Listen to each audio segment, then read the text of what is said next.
Assalamualaikum warahmatullahi wabarakatuh. Allahumma sholli ala Sayyidina Muhammad wa ala ali Sayyidina Muhammad. Pemirsa yang dirahmati Allah, marilah kita simak ceramah dari Ustadz Fahrudin Faiz dengan tema Perjanjian Tuhan dengan Manusia.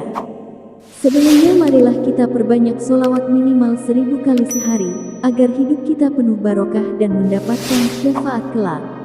Jangan lupa berikan dukungan kepada channel kami dengan memberikan super thanks seikhlasnya. Marilah kita doakan semoga Ustadz Fahrudin Faiz sekeluarga dan para penonton YouTube ini diberikan kesehatan dan diberikan kebahagiaan dunia dan akhirat. Amin ya robbal alamin. Assalamualaikum warahmatullahi wabarakatuh. Bismillahirrahmanirrahim. Ada riwayat satu ketika orang yang sekian lama meneliti itu melihat di satu malam saat beliau ibadah malam, Syekh Sahal ini tiba-tiba muncul dari pintunya masjid itu datang seekor kambing. Entah dari mana. Yang oleh Syekh Sahal terus diajak ngobrol bicara dengan bahasa Persia. Di riwayatnya memang diajak ngobrol dengan bahasa Persia, mungkin kambing Persia. Kalau kambing Jawa mungkin diajak ngomong bahasa Jawa. Nah, setelah itu Syekh Sahal ngambil gelas, kemudian dari kambing itu beliau mendapat susu dan diminum. Jadi ternyata ada karomah yang lain. Jadi beliau tidak nyari makan, tapi makanannya datang. Ini kan prinsipnya para sufi, orang-orang yang sudah ada di makom tajrid, itu dia sudah tidak mikir dunia lagi karena dia pasrahkan sepenuhnya urusan dunianya pada Allah. Jadi dia tidak ngurusi lagi besok aku makan apa, kerja apa, dapat apa. Itu sudah di luar pikirannya. Dia hanya fokus menomorsatukan Allah saja. Urusan duniaku biar diurusi Allah. Ini namanya orang yang sudah nyampe makom tajrid. Nah, cuma jangan ditiru. Makommu belum ada di sini. Kalau kita kan, ini kalau pakai istilahnya Syekh Ibnu Athaillah, makom kita itu masih makom asbab. Masih sebab akibat. Kalau pengen kenyang, ya makan. Kalau pengen dapat makanan, ya punya uang. Kalau pengen punya uang, ya kerja. Ini sebab akibat. Kita masih ada di situ. Jangan gaya di makom tajrid.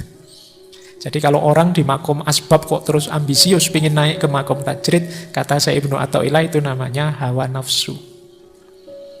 Tapi kalau sudah nyampe makom tajrid, ya jangan mau repot seperti orang di makom asbab. Itu namanya degradasi. Jadi setiap orang sesuai makomnya. Lupa kan enak nanti yang di makom tajrid, nanti dia berarti levelnya lebih tinggi dari kita. Enggak. Di makomnya masing-masing silahkan mendekat pada Allah sesuai jalannya. Kalau kita yang di makom asbab, yuk kita mendekat pada Allah sesuai kondisi kita, makom kita. Karena ridhonya Allah itu jatuh pada siapa, sepenuhnya hak prerogatifnya Allah. Jadi kalian tidak perlu minder, Pak saya itu apa, Pak saya itu levelnya enggak. Yuk lakukan kebaikan semaksimal mungkin di makommu, di levelmu.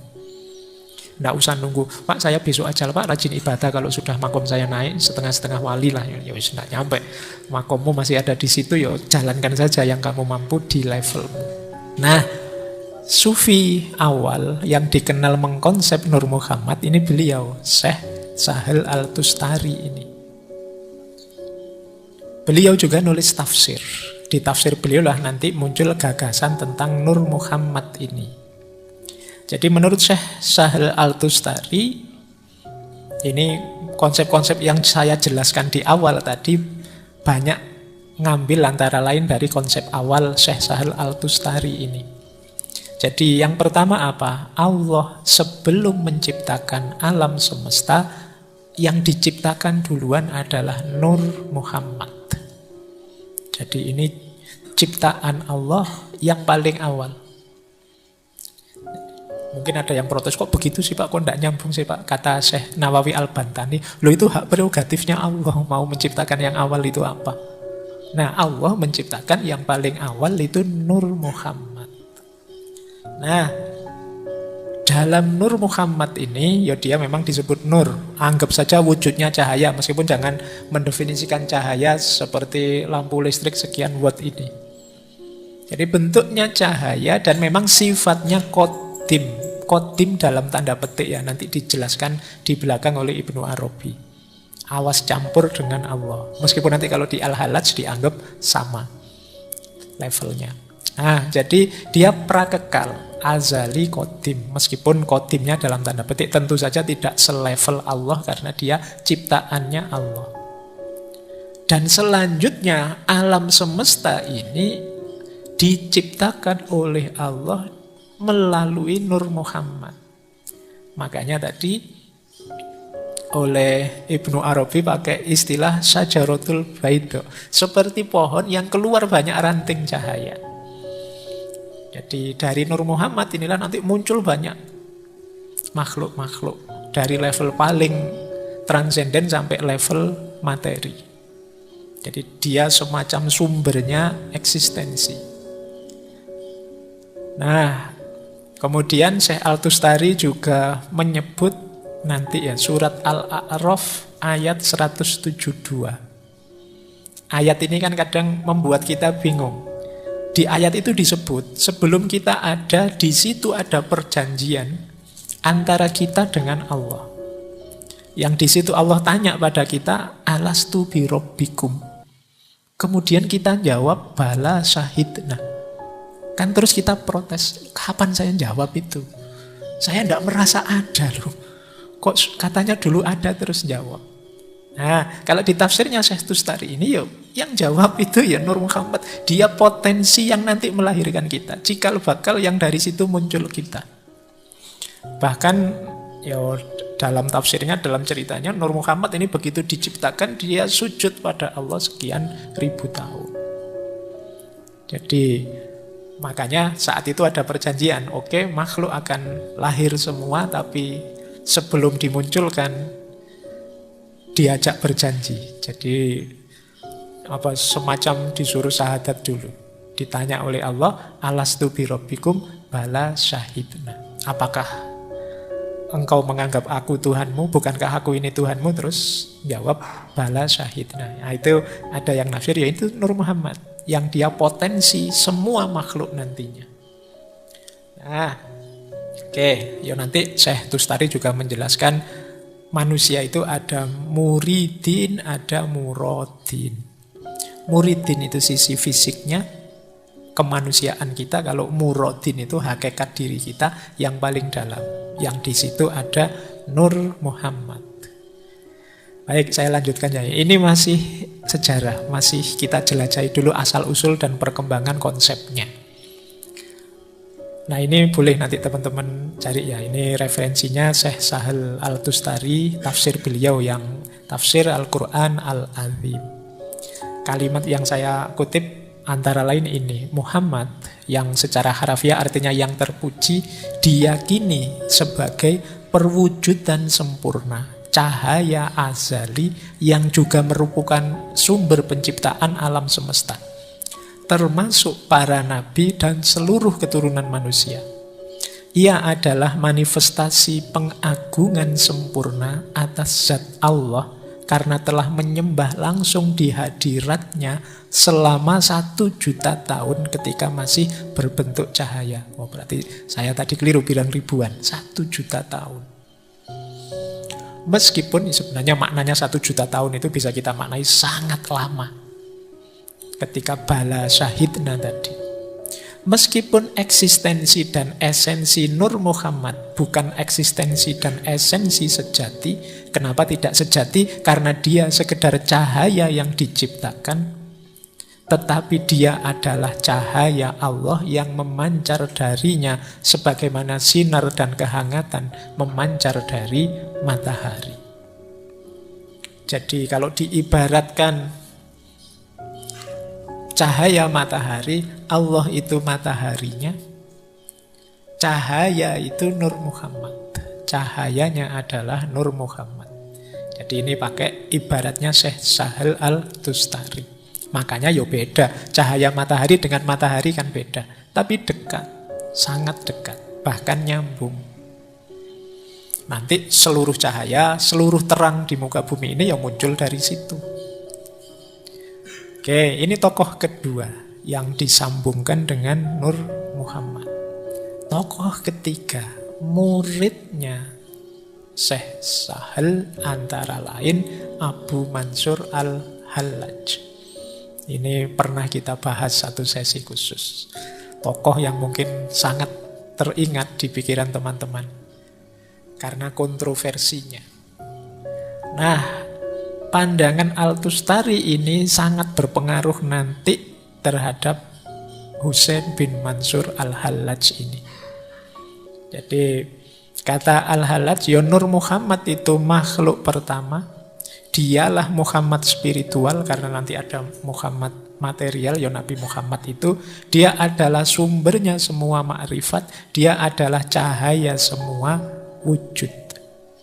Jadi menurut Al-Hallaj ya, Muhammad itu punya dua hakikat. Yang pertama hakikat cahaya, kemudian yang kedua hakikatnya sebagai manusia yang terikat oleh ruang dan waktu. Sebagai cahaya ya Muhammad adalah di atas semua ciptaan. Dia sebelum semua ciptaan, tapi sebagai nabi beliau yang terakhir. Jadi ini di antara penjelasannya Al-Hallaj. Nah, yang menarik dari Al-Hallaj nanti yang berhubungan dengan gagasan kontroversial tentang takhallul. Jadi Nur Muhammad ini, yang cahaya Tuhan ini, hakikatnya adalah tajallinya Allah. Tajalli Allah itu ketika Allah menampakkan kehadirannya. Ketika Allah memanifestasikan keberadaannya melalui ciptaannya. Berarti Nur Muhammad tadi yaitu tajallinya Allah yang paling utuh, paling sempurna. Jadi berarti apa? Orang yang mendapat Nur Muhammad ini, dia akan punya karakter ketuhanan. Karena karakternya Nur Muhammad ini yang paling mirip dalam tanda petik ya dengan Allah, dengan Tuhan. Karena dia tajallinya Allah yang paling utama, yang paling dekat, yang paling pertama. Dan itu dikutip, boleh teman-teman baca kitab Tawasin bab pertama, itu ada kalimat begini: cahaya-cahaya kenabian terpancar dari cahayanya, dan cahaya mereka berasal dari cahayanya. Tidak ada cahaya di antara cahaya-cahaya lain yang lebih cemerlang dan lebih terang serta azali selain cahaya pemilik kemuliaan ini. Ini pembukaannya bab 1 kitab Tawasin. Mungkin kalian tidak paham maksudnya, kalian baca saja bolak-balik nanti paham sendiri. Kalau masih belum paham berarti memang makomnya belum nyampe. Itu kalimatnya berentetan cahaya. Oke ya, jadi intinya Nur Muhammad itu tajallinya Tuhan, yang dia ini bisa diperoleh oleh siapa saja. Dan manifestasi paling sempurnanya ya Rasulullah. Orang siapa saja tadi yang mencapai Nur Muhammad, ya kalau para nabi otomatis ya, adalah para wali. Jadi para wali itu orang yang mampu mencapai cahayanya Allah. Nah, ini nanti melahirkan beberapa kontroversi dalam gagasannya Al-Hallaj. Termasuk tajalli tadi ketika dimaknai secara verbal, literal, itu seolah-olah Allah hadir menyatu dalam dirinya manusia. Kemudian orang yang dapat Nur Muhammad ini, para wali ini, kemudian berarti dia bisa punya syariat sendiri karena levelnya sudah kayak Nabi dan lain sebagainya. Ada beberapa kontroversi dalam gagasannya Al-Hallaj. Jadi ini agak lebih ekstrim dibandingkan tadi Syekh Sahal Al-Tustari. Kita lanjutkan. Nah, lanjut kemudian gagasan ini diperdalam lebih sophisticated, lebih detail oleh Syekhul Akbar Ibnu Arabi. Nah, kalau teman-teman nanti membaca Futuhat, itu kata Ibnu Arabi, Nur Muhammad itu sebenarnya ya salah satu nama. Kalau di situ disebut 22 nama. Ada hakikat Muhammadiyah, Ruh Muhammad, Khalifah, akal pertama, dan lain sebagainya. Nanti lewat Ibnu Arabi ini ada sedikit penjelasan kenapa kok disebut Ruh Muhammad. Teman-teman mungkin masih ingat ada ayat yang ketika Allah sudah menciptakan secara sempurna, fanafakha fihi min ruhi, kata Allah, maka aku tiupkan dalam dirinya bagian dari ruhku. Ini kalau ditafsir pandangannya Ibnu Arabi, fanafakha fihi min ruhi, ruhi itu ruh Muhammad, itu ya nur Muhammad itu. Jadi bukan Allah sendiri yang ruhnya masuk dalam diri manusia, tapi yang disebut ruhi di situ itu ya nur Muhammad itu. Jadi untuk menghindari tadi ya persatuan takhallul gaya al-halaj. Jadi yang ada dalam diri kita itu bukan Allah, tapi nur Muhammad, ciptaan Allah, cahaya ilahi, ruhnya Allah. Jadi ruhnya Allah itu nur Muhammad yang dimasukkan dalam diri kita. Inilah yang harus kita cari, karena ini yang hakikat hidup kita yang sejati itu ya cahaya itu. Kalau kita ingin jadi manusia sejati sesuai fungsi dan tujuan penciptaan kita, kita harus menemukan nur Muhammad itu dalam diri kita.